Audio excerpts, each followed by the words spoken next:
नमस्कार, स्वागत है आपका संसद टीवी पर। मैं हूं मनोज वर्मा और आप देख रहे हैं हमारा खास कार्यक्रम कैबिनेट दिस वीक।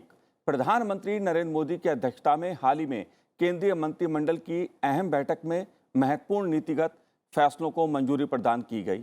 इसी कड़ी में सबसे पहले बात करते हैं City investment to innovate, integrate and Sustain योजना 2 की मंजूरी की।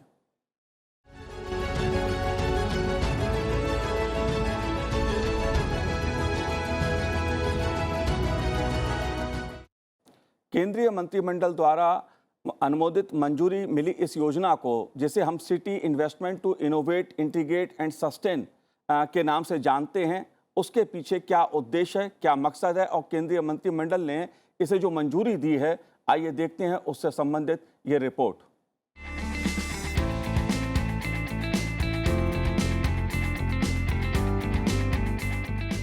केंद्रीय मंत्रिमंडल ने City Investments to innovate, integrate and Sustain 2.0 कार्यक्रम को मंजूरी प्रदान कर दी है।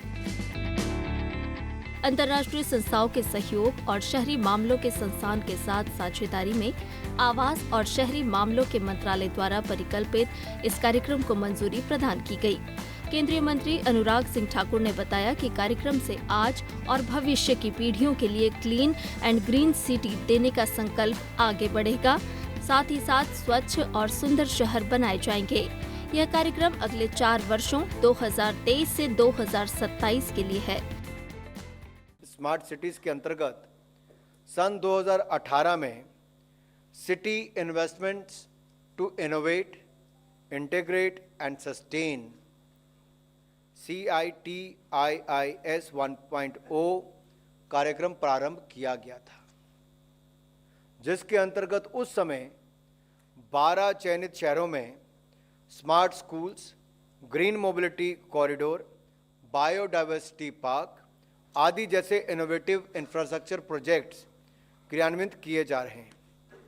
इसके जो ये कार्यक्रम चल रहा है, अब इसके चलते आज City Investments to innovate, integrate and Sustain CITIIS 2.0 शुरू करने की घोषणा की गई है, निर्णय किया गया है। यह भारत सरकार के जलवायु कार्रवाई को भी सहयोग करेगा।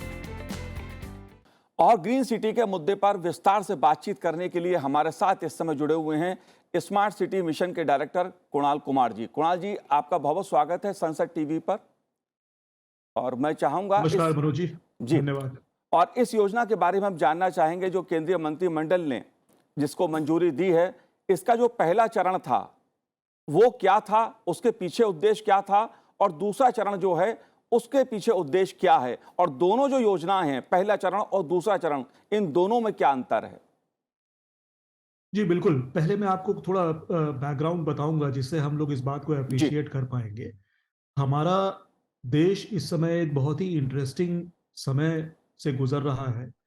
पिछले 75 साल में जितने लोग हमारे शहरों में बसे हैं, उतनी ही संख्या अगले 25 साल में और हम ऐड करने वाले हैं या उससे ज़्यादा। तो ये जो अत्यंत गति से हमारा शहरीकरण हो रहा है, इसके पीछे हमारे सामने बहुत सारे अपॉर्चुनिटीज भी निर्माण हो रहे हैं और इसके कारण से बहुत सारी चैलेंजेस भी आ रही हैं।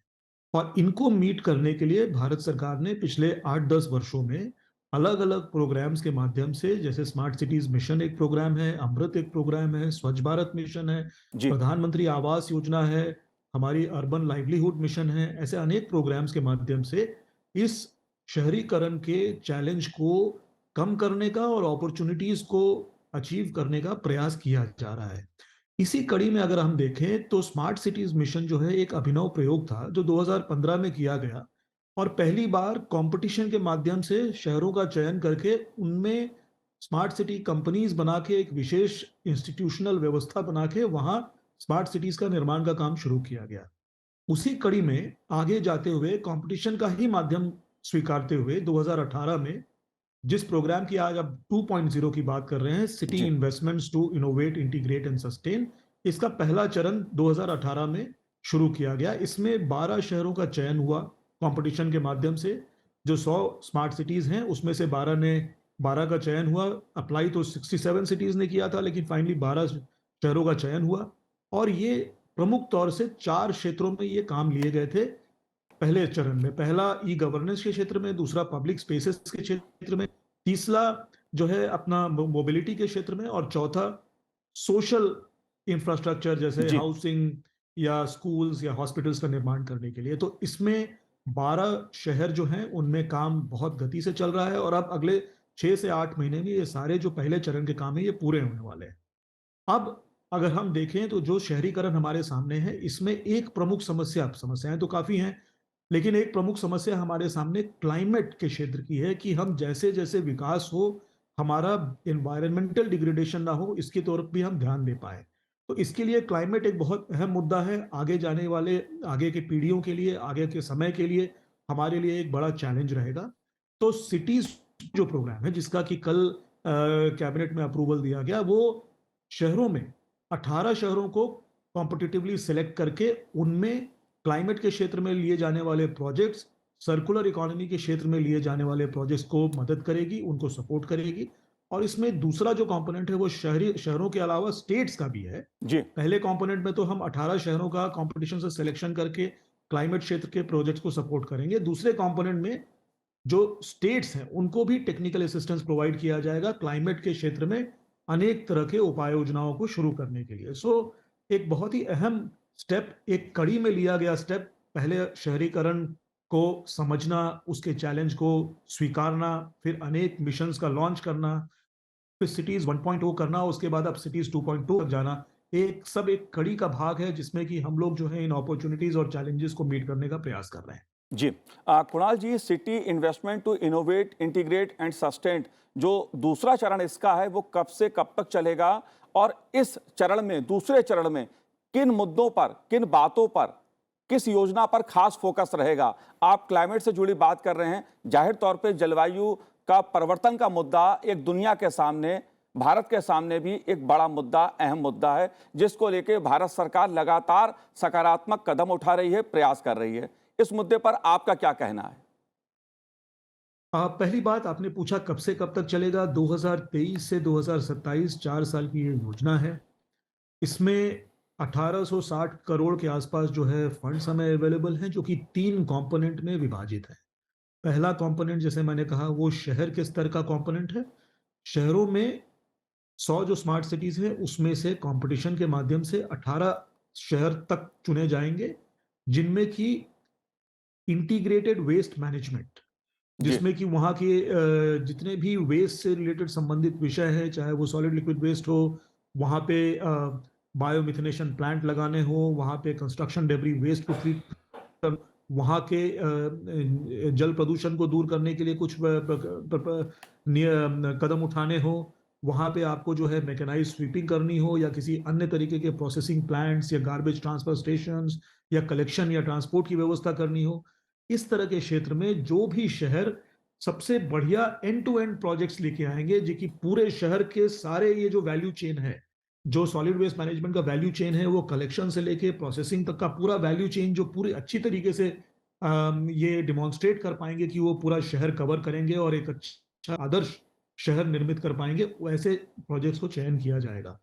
तो ये रहा पहला जो कंपोनेंट है, इसमें 18 प्रोजेक्ट्स इस तरह के लिए जाएंगे। दूसरा कंपोनेंट है जिसमें कि शहरों को जिसमें कि स्टेट्स को मदद किया जाएगा। तो स्टेट्स हमारे जो हैं बहुत ही प्रभावशाली हैं। हमारे अर्बन गवर्नेंस के क्षेत्र में अगर आप देखेंगे तो स्टेट्स के पास काफी अधिकार है। तो हमारे स्टेट्स में क्या क्लाइमेट के गवर्नेंस की व्यवस्थाएं निर्मित हैं, अगर हैं तो उनको कैसे स्ट्रेंथन किया जाए, अगर नहीं है तो कैसे नई व्यवस्थाएं निर्मित की जाए, जिससे कि एक इंटीग्रेटेड अप्रोच क्लाइमेट गवर्नेंस के स्टेट्स में निर्माण हो। दूसरा कि बड़े शहरों में तो कम से कम होना ही चाहिए, और बाकी शहरों में भी क्या हम डेटा कलेक्शन के मैकेनिज्म्स जनरेट कर सकते हैं, जिससे कि उस शहरों में क्या हो रहा है, कितना प्रदूषण है, कितना कार्बन एमिशन है, कितना एनर्जी का यूज हो रहा है, कितना पब्लिक ट्रांसपोर्ट है, कितने लोग जो है साइकिल या वॉकिंग का प्रयोग कर रहे हैं, ये डेटा जो है गैदर होगा, जिससे कि राज्य उसको प्लानिंग के लिए यूज कर पाएंगे। उसके बाद जो सिटी के मास्टर प्लान बनते हैं उनमें इनको कैसे इंटीग्रेट किया जाए, कैसे जो है ड्रेनेज की व्यवस्था बनाई जाए, कैसे अर्बन फ्लोडिंग रोका जाए, कैसे नेचुरल रिसोर्सेज को कंजर्व किया जाए। तो स्टेट के लेवल पे बहुत सारी planning, data related issues, governance related issues को कंपोनेंट 2 में टैकल किया जाएगा, और ये सभी स्टेट्स में किया जाएगा। पहले कंपोनेंट में 18 ही शहरों का चयन है, इसमें लेकिन सभी स्टेट्स हैं। और जी तीसरा कंपोनेंट है जिसमें कि इन सब चीज़ों से जो लर्निंग आएगी, वो पूरे देश में उसका जो है उपयोग कैसे करें, उसको बेसिकली हम लोग जो है लर्निंग गैदरिंग फेज़ कह सकते हैं, और डिसेमिनेशन सभी अर्बन लोकल बॉडीज़ 5000 शहरों तक कैसे पहुँचाया जाएगा, वो तीसरे कंपोनेंट का भाग है। ये टोटल जो प्रोग्राम है, ये 3 कंपोनेंट्स में विभाजित किया गया। जी बिल्कुल। अगर हम बात करें ग्रीन सिटी क्लीन सिटी की, जाहिर तौर पे सरकार का एक संदेश है कि हमारे शहर हरे भरे भी बने और साफ सुथरे भी हों। इसके लिए सरकार अलग अलग माध्यमों के जरिए, अलग अलग योजनाओं के जरिए तमाम तरह के सकारात्मक कदम उठा रही है, लोगों को जागरूक भी कर रही है। कुणाल जी, अगर मैं ये जानना आपसे चाहूँ, क्योंकि क्लाइमेट से जुड़ा हुआ मुद्दा है, जलवायु परिवर्तन से जुड़ा मुद्दा है, जाहिर तौर पे भारत सरकार लगातार वैश्विक स्तर पे भी जो उसके संकल्प हैं, जो उसका कमिटमेंट है विश्व के साथ, उसको ध्यान में रखकर भी अपने शहरों का निर्माण कर रही है, ताकि उसमें जो बुनियादी ढांचा हमारा है, जिस ग्रीन सिटी की हम बात कर रहे हैं, उसको भी सामने लक्ष्य रखकर कार्य किया जा रहा है। इस मुद्दे को आप कैसे देखते हैं? ये बहुत बढ़िया बात आपने कही, और इसको समझना जो है बहुत ज़रूरी है, क्योंकि हम लोगों ने, हमारी जो सरकार है, इसने 360 डिग्री अप्रोच लिया है। सबसे पहले अगर आप देखें, जब पेरिस एग्रीमेंट की बात हुई 2015 में, उसके बाद भारत सरकार ने 8 नए कार्यक्रम ज़ाहिर किए, अलग-अलग मिनिस्ट्रीज़ जिनको इम्प्लीमेंट कर रही हैं, जो कि भारत के पेरिस के जो नेशनली डिटरमिन्ड गोल्स बोले जाते हैं, एनडीसीज़ बोले जाते हैं, कमिटमेंट्स, नेशनली डिटरमिन्ड कमिटमेंट्स, उनको पूरा करने में ये 8 जो प्रोग्राम्स ये मदद कर रहे हैं। उनमें से एक प्रोग्राम जो हमारी मिनिस्ट्री का है, उसको कहते हैं national mission for sustainable habitat.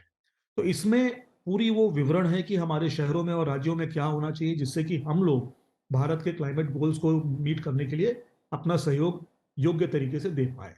अब national mission for sustainable habitat बनने के बाद में प्रश्न ये उठा कि अब हम इसको लोकल स्तर पे समझे कैसे। तो उसके जी लिए climate smart cities assessment framework निर्माण किया गया कि कौन से वो पहलू हैं जिसपे कि शहरों के स्तर पे काम होना चाहिए। तो वो 5 ब्रॉड पहलू निकल के आए। एयर क्वालिटी है, मोबिलिटी, दूसरा वाटर, वेस्ट वाटर को मिला के, तीसरा सॉलिड वेस्ट, चौथा green buildings, biodiversity, green spaces, और पांचवा अपना जो है एनर्जी के ऊपर। तो ये 5 जो एरियाज हैं, इन एरियाज में काम करने के लिए हम लोगों ने विशेष प्रोग्राम्स बनाने शुरू किए। तो ये climate smart cities assessment framework बना। उसके बाद जो अनेक प्रोग्राम्स जैसे स्मार्ट सिटीज मिशन है, अमृत है, स्वच्छ भारत है, इनमें उन जो मुद्दे बनाए गए उन पे काम शुरू किया गया। अब आप देखेंगे स्मार्ट सिटीज में करीबन 2500 किलोमीटर के ऐसे बनाए गए हैं जो कि वॉकिंग को प्रोत्साहन देते हैं, साइकिलिंग को प्रोत्साहन देते हैं। मैं अपनी खुद की बात आपको करना चाहूंगा। पिछले 2-2.5 साल से दिल्ली में कार्यरत रहते हुए मैं साइकिल से ऑफिस आना जाना करता हूँ। जी हम लोग ये जो परिवर्तन है अपने आप में लाने की पहले से कोशिश करते हैं। उसके बाद हम लोगों प्रैक्टिस व्हाट यू प्रीच। तो हमारे कई सारे अधिकारी, आप खुद से भी जो है अगर आप शहरों में देखेंगे, साइकिल से आना शुरू कर चुके। उसके अलावा जो है कई सारे ऐसे इंफ्रास्ट्रक्चर बनाया गया है। तिरुपति जैसे शहर है, विशाखापट्टनम जैसे शहर है, अनेक शहर है। 100 मेगावाट से ज्यादा आज की कैपेसिटी जो है, हमारे अर्बन लोकल बॉडीज जो बिजली खरीदते थे वो अब सोलर से निर्माण कर रहे हैं, विंड से निर्माण कर रहे हैं। हम लोगों ने अनेक क्षेत्रों में, जैसे वाटर में है या वेस्ट वाटर में है, सैनिटेशन में खूब सारा काम किया है। सॉलिड वेस्ट मैनेजमेंट की तो बात आप जानते हैं, स्वच्छ भारत मिशन की जो सराहना आज आम जनता भी करती है, क्योंकि जी उसके परिणाम सामने अब विजुअली हम देख सकते हैं। अपने शहरों को पहले से कहीं ज्यादा स्वच्छ हम देखते हैं।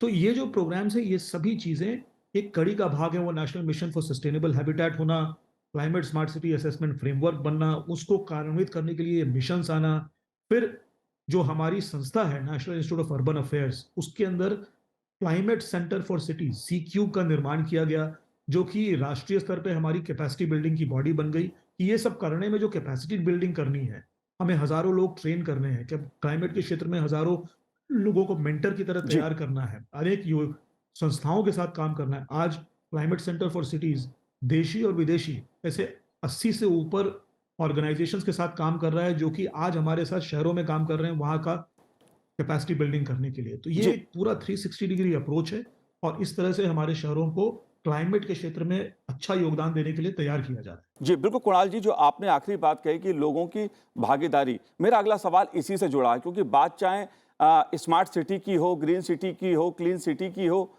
ये जितनी योजनाएं हैं, सरकार जो एक लक्ष्य रखकर इन योजनाओं का निर्माण कर रही है या शुरू कर रही है या इस पर काम कर रही है, बिना जन भागीदारी के इन योजनाओं का पूरा होना, उसमें आप जन भागीदारी को कैसे देखते हैं?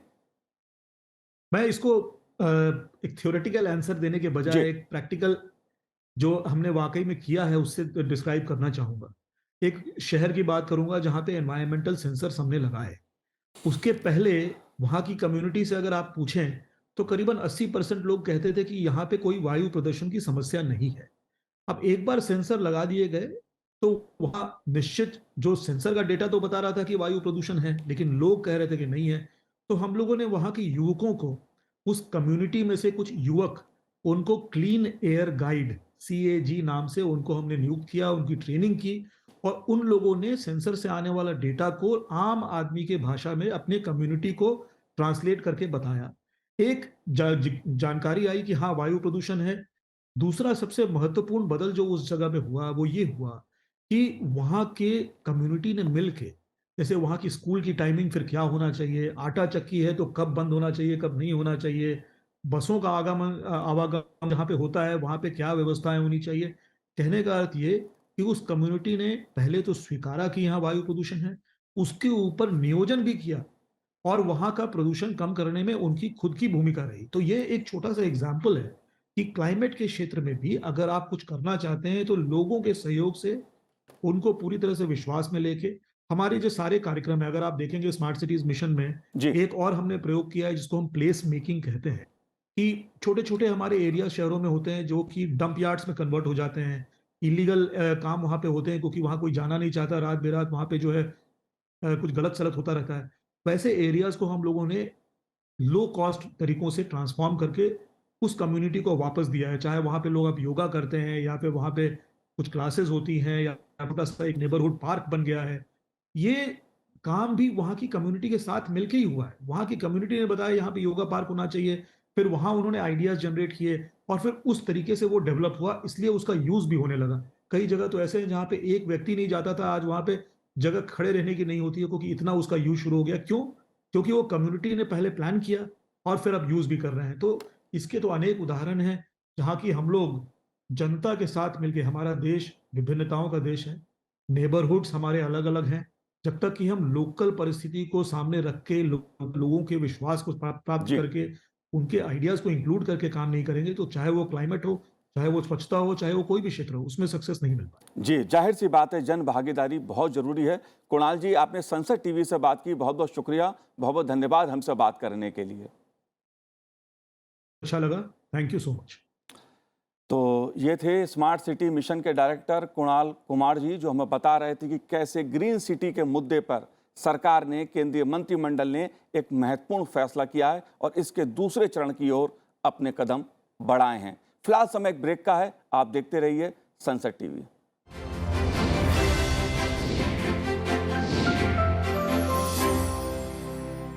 ब्रेक के बाद आपका स्वागत है। आप देख रहे हैं हमारा खास कार्यक्रम कैबिनेट दिस वीक और आइए अब बात करते हैं कैबिनेट द्वारा दुनिया की सबसे बड़ी अन्न भंडारण योजना को मंजूरी देने की।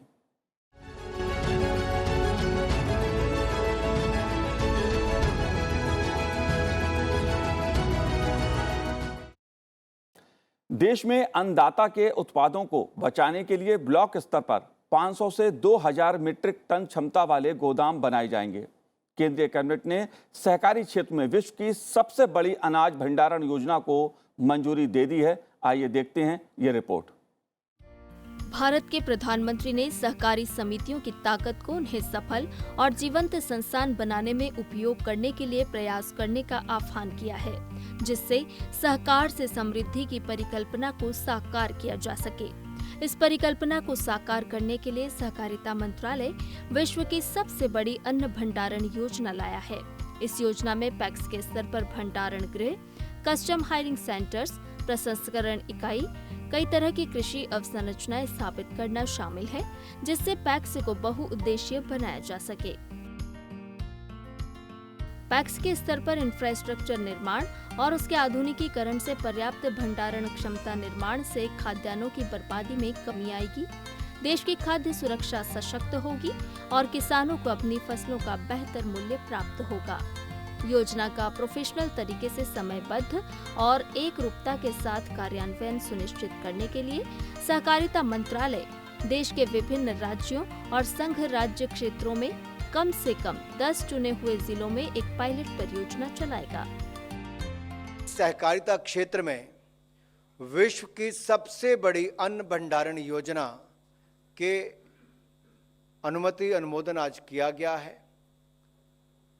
और ये इसलिए भी आवश्यक है कि भारत विश्व में जो सबसे बड़े उत्पादक हैं फूड ग्रेन से उनमें से एक है। अंतर्राष्ट्रीय स्तर पर सभी बड़े उत्पादक चाहे China, USA, Brazil, Argentina, Russia, इन सब के पास अपने उत्पादन से ज़्यादा भंडारण की क्षमता है। जितना उत्पादन उससे ज़्यादा भंडारण की क्षमता इनके पास है। लेकिन भारत में जितनी पैदावार है उसके मुकाबले केवल 47% की भंडारण की क्षमता है। अब हम सहकारिता के क्षेत्र में विश्व की सबसे बड़ी भंडारण योजना की शुरुआत करने जा रहे हैं। अभी तक कुल मिलाकर 1450 लाख टन भंडारण की क्षमता है। अब 700 लाख टन भंडारण की क्षमता सहकारिता के क्षेत्र में शुरू होगी। भारत में कुल मिलाकर देखा जाए तो 3100 लाख टन फूड ग्रेन्स की पैदावार होती है और सबसे बड़ी समस्या ये है कि जो वैल्यूएबल फूड ग्रेन्स हैं वो नष्ट इसलिए भी हो जाते हैं कि भंडारण की क्षमता नहीं होती, ट्रांसपोर्टेशन में खराब हो जाते हैं और किसानों को भी उचित दाम अगर लगता है कि 15 दिन बाद, महीने बाद मिल सकते हैं, लेकिन भंडारण की क्षमता नहीं है तो उसको भी बेचना ही पड़ता था। अब इससे फर्क क्या पड़ेगा? ये देश में खाद्यान्न भंडारण क्षमता में वृद्धि भी करेगा और खाद्यान्नों के आयात में कमी लाएगा। खाद्यान्न सुरक्षा हमारी और मजबूत होगी, सुनिश्चित करेगा। ये पैक्स को भी, पब्लिक प्राइमरी एग्रीकल्चर सोसाइटी जो है, इनको भी मजबूत करेगा और ये जो हमारा माइग्रेशन होती है, प्रवासन होता है, इस पे भी रोक लगाएगा, उसमें कमी करेगा। पंचायत स्तर पर रोजगार के अवसर खड़ा करेगा, किसानों का आय वर्धन होगा और इसके ऊपर कितना पैसा खर्च होगा? लगभग 1 लाख करोड़ रुपए की लागत से विश्व की सबसे बड़ी अन्न भंडारण योजना हम सहकारिता क्षेत्र में शुरू करेंगे।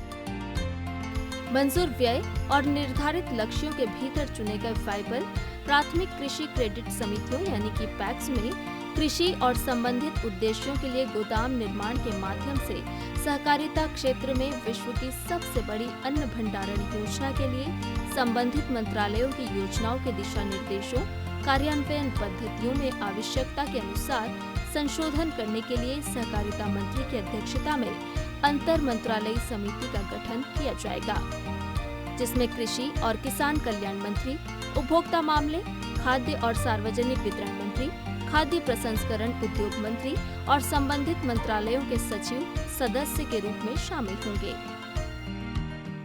पहले सेंट्रलाइज एक तरह से देखा जाए स्टोरेज होती थी, लाके एफसीआई के गोडानों में, प्राइवेट गोडानों में रखा जाता था। अब उसी ब्लॉक में, उसी पंचायत में प्राइमरी एग्रीकल्चर कोऑपरेटिव सोसाइटी या ब्लॉक के स्टोरेज गोडाउन जो 2000 टन तक का बनाया जाएगा उसमें रखा होगा, तो ट्रांसपोर्टेशन कॉस्ट भी कम होगी, बचत होगी, फसल बर्बाद भी नहीं होगी और किसान अपनी फसल उस गोदाम में देकर उसी प्राइमरी एग्रीकल्चर कोऑपरेटिव सोसाइटी से 70% तक का ऋण भी ले सकता है और सही समय आने पर अपनी फसल मार्केट में बेच भी सकता है। तो it's a win win situation for one and all, for the primary agriculture cooperative societies, for the farmers, for the consumers and for the country as a whole. So whole of government approach के अनुसार इसमें हमारी जो existing schemes हैं, agriculture infrastructure fund, agriculture marketing infrastructure scheme या फिर PMFME, जिसको PM formalisation of micro food processing enterprises scheme एवं PM किसान संपदा योजना, इन सब के अंतर्गत जो फंड्स अवेलेबल हैं, किसी में इंटरेस्ट सब्सिडी सबवेंशन मिलती है, कहीं पे सब्सिडी मिलती है, तो इन सब योजनाओं को इकट्ठा करके इनके ऊपर इनका जो हम लाभ उठाएंगे एक नई योजना के माध्यम से। कैसे होगा? एक इंटर मिनिस्ट्रियल कमेटी ये एक एम्पावर्ड ग्रुप बनेगा। सहकारिता मंत्री जी की अध्यक्षता में एक एम्पावर्ड इंटर मिनिस्ट्रियल कमेटी बनेगी और इस कमेटी में हमारे अलग अलग मंत्रालय के मंत्री होंगे, जिसमें एग्रीकल्चर एंड फार्मर्स वेलफेयर, कृषि एवं किसान कल्याण मंत्रालय, consumer affairs, food and public distribution and food processing industry के मंत्रालयों के मंत्री एवं सचिव इसका हिस्सा होंगे। दूसरा, ये कमेटी विभिन्न योजनाओं के अप्रूव्ड आउटले का उपयोग करके उनके कन्वर्जन से इस कैपेसिटी के सृजन का कार्य संपादित कराएगी। इस योजना को संबंधित मंत्रालयों की चिन्हित योजनाओं के तहत उपलब्ध कराए गए व्यय का उपयोग कर कार्यान्वित किया जाएगा। इस योजना के तहत कन्वर्जेंस के लिए जो योजनाएं चिन्हित की गई हैं, वो इस तरह से हैं। कृषि और किसान कल्याण मंत्रालय, कृषि अवसंरचना कोष, कृषि विपणन अवसंरचना योजना, एकीकृत बागवानी विकास मिशन, कृषि यांत्रिकीकरण पर उप मिशन, खाद्य प्रसंस्करण उद्योग मंत्रालय, प्रधानमंत्री सूक्ष्म खाद्य उद्यम उन्नयन योजना, प्रधानमंत्री किसान संपदा योजना, उपभोक्ता मामले, खाद्य और सार्वजनिक वितरण मंत्रालय, राष्ट्रीय खाद्य सुरक्षा अधिनियम के अंतर्गत खाद्यान्नों का आवंटन, न्यूनतम समर्थन मूल्य पर खरीद। इस योजना के अनुमानित लाभ। मौजूदा योजना बहुआयामी है। ये न केवल पैक्स के स्तर पर गोदामों के निर्माण द्वारा देश के भंडारण के इंफ्रास्ट्रक्चर की कमियों को दूर करेगी, बल्कि पैक्स को कई अन्य गतिविधियां करने के लिए भी सक्षम बनाएगी, जैसे राज्य एजेंसियों, भारतीय खाद्य निगम के लिए प्रोक्योरमेंट सेंटर्स के रूप में कार्य करना, उचित दर दुकानों के रूप में सेवा देना, कस्टम हायरिंग सेंटर्स स्थापित करना, कॉमन प्रसंस्करण इकाइयां स्थापित करना, जिसमें कृषि उपजों की जांच, छटाई, ग्रेडिंग इकाई शामिल हैं। इसके अलावा स्थानीय स्तर पर विकेंद्रीकृत भंडारण क्षमता बनने से खाद्यान्न की बर्बादी कम होगी और देश में खाद्य सुरक्षा मजबूत होगी। किसानों को विभिन्न विकल्प प्रदान करके फसलों की बहुत कम मूल्य पर आकस्मिक बिक्री रुकेगी और किसानों को अपनी उपज का बेहतर मूल्य प्राप्त हो सकेगा। इससे खरीद केंद्रों तक और फिर वेयरहाउस से उचित दर दुकानों तक खाद्यान्नों के परिवहन में होने वाले व्यय में भारी कमी आएगी। होल ऑफ गवर्नमेंट अप्रोच से यह योजना पैक्स को उनकी व्यावसायिक गतिविधियों को विविधतापूर्ण बनाकर उन्हें सशक्त करेगी, जिसके परिणाम स्वरूप किसानों की आय में भी वृद्धि होगी। मंत्रिमंडलीय मंजूरी के एक सप्ताह के भीतर राष्ट्रीय स्तर की समन्वय समिति का गठन किया जाएगा। मंत्रिमंडलीय मंजूरी के 15 दिनों के भीतर कार्यान्वयन दिशा निर्देश जारी कर दिए जाएंगे। मंत्रिमंडलीय मंजूरी के 45 दिनों के भीतर पैक्स को भारत सरकार और राज्य सरकारों के साथ लिंक करने के लिए एक पोर्टल शुरू किया जाएगा। मंत्रिमंडलीय मंजूरी के 45 दिनों के भीतर प्रस्ताव का कार्यान्वयन शुरू हो जाएगा। आपको बता दें कि देश में लगभग 1 लाख प्राथमिक कृषि क्रेडिट समितियां यानी कि पैक्स हैं, जिनके सदस्य देश के 13 करोड़ से भी अधिक किसान हैं। भारतीय अर्थव्यवस्था के कृषि और ग्रामीण परिदृश्य को जमीनी स्तर पर बदलने और उनकी जमीनी स्तर पर गहरी पहुंच का लाभ लेने के लिए पैक्स के स्तर पर विकेंद्रीकृत भंडारण क्षमता के साथ साथ अन्य कृषि इंफ्रास्ट्रक्चर निर्माण के लिए यह पहल की गई है, जिससे न केवल देश की खाद्य सुरक्षा सुदृढ़ होगी, बल्कि पैक्स भी एक वाइब्रेंट आर्थिक संस्था के रूप में काम कर सकेंगे। तो आज इस कार्यक्रम में इतना ही। मुझे दीजिए आज्ञा। नमस्कार।